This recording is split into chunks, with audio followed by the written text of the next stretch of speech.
So in today's lesson, we're going to practice graphing polar equations.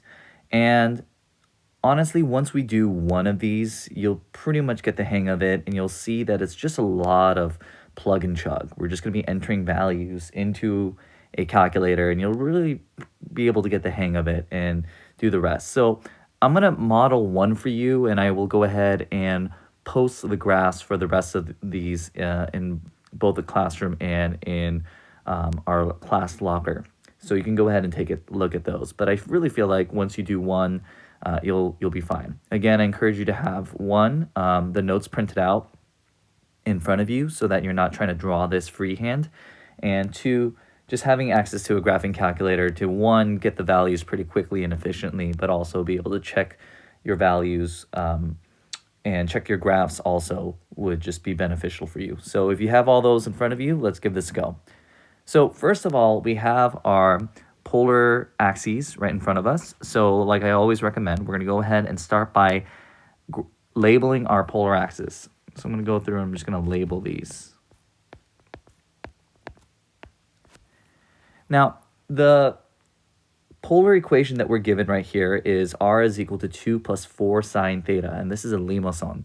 It's going to be a particular type of polar graph, and we'll see more and more of these in the next couple of lessons. But what we're seeing here in this equation is that r is a function of theta. In other words, our directed distance, our distance from our pole or our origin right over here, is going to be completely dependent on what theta is here.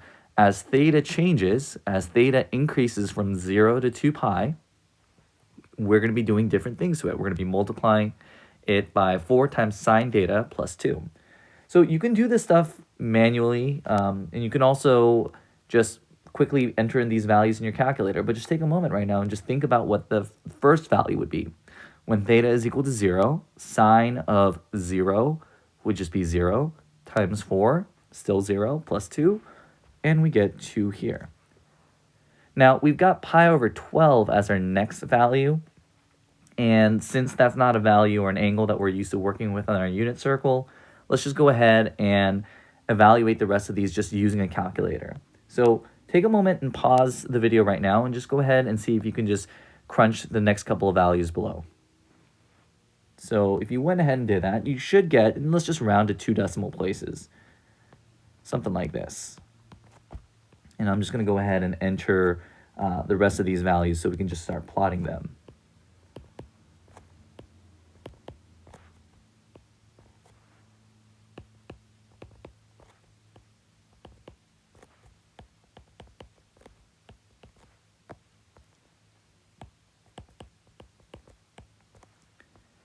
And when we do the second column over here, we should get these values.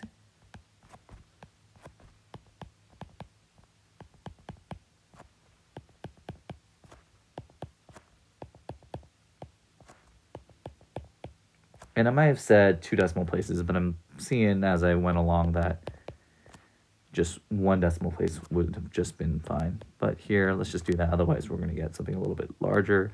And these are our values. So these are our R values. These are what we get once we plug in our angles for theta.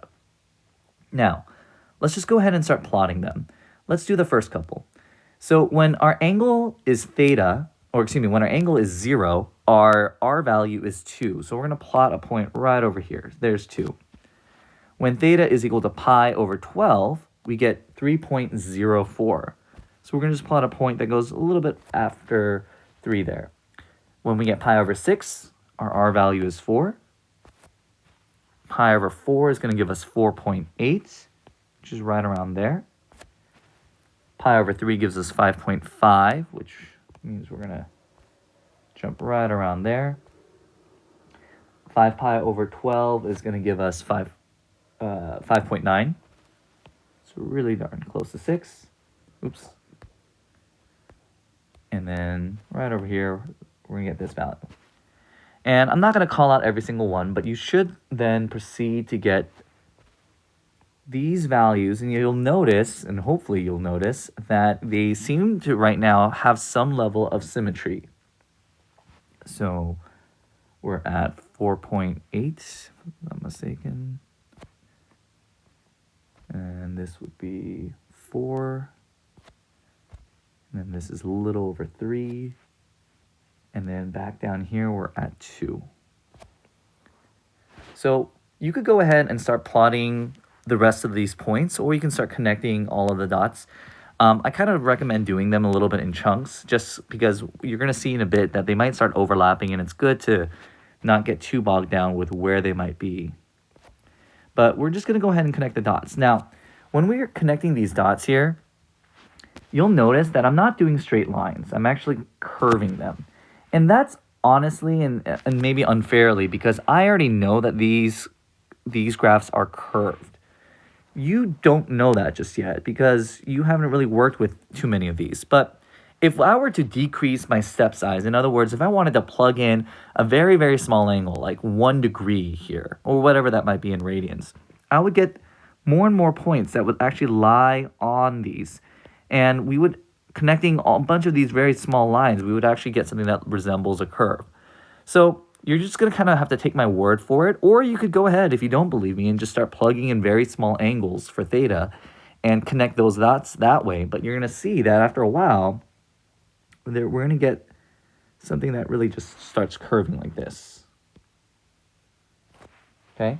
Not a great looking graph, but you're just trying to get the idea of what a polar graph would look like. Let's go ahead and try our second column now. So now, when we're at 13 pi over 12, at 13 pi over 12, we get 0.96. And if you remember, the first ring is right over here. So 0.96 would be right around there, or really, really close to that one. At 7 pi over 6, which is this angle here, we're back at the pole. So let's just go ahead and just connect that there while we're at it. And just, you would see that it looks something like this. At 5 pi over 4, so this is a little bit hard to see because we're at 5 pi over 4 now, which is right over there. At 5 pi over 4, now we're getting negative 0.8. If it were 0.8, we'd be somewhere around here.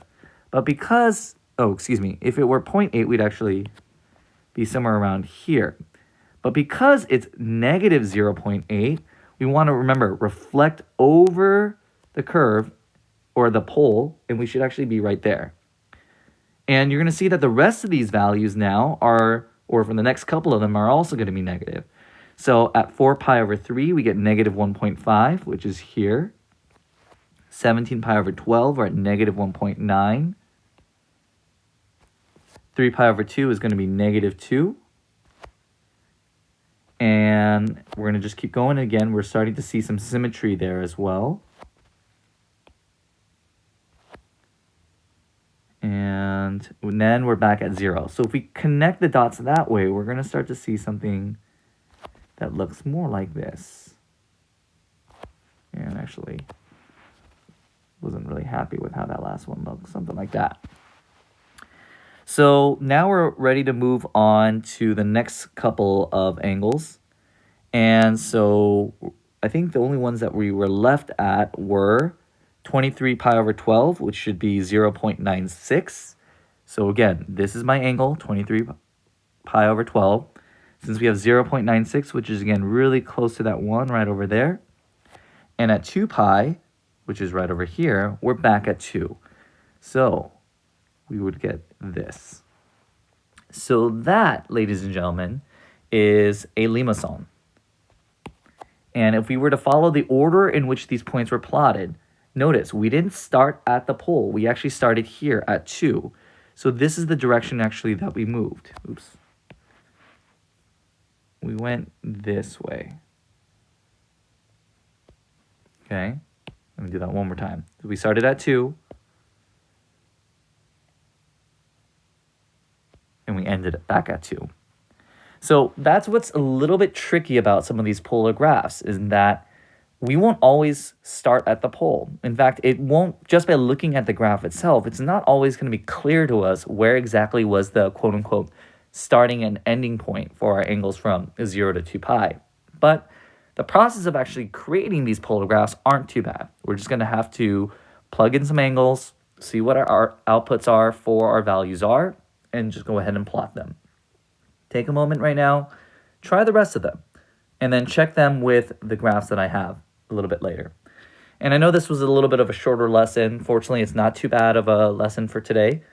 It's a little bit of a shorter one, so I'll leave you with this joke. There are two bears, a brown bear and a white bear. And the brown bear says to the white bear, "Hey, why are you always walking around in circles?" And the white bear says, "Because I'm a polar bear."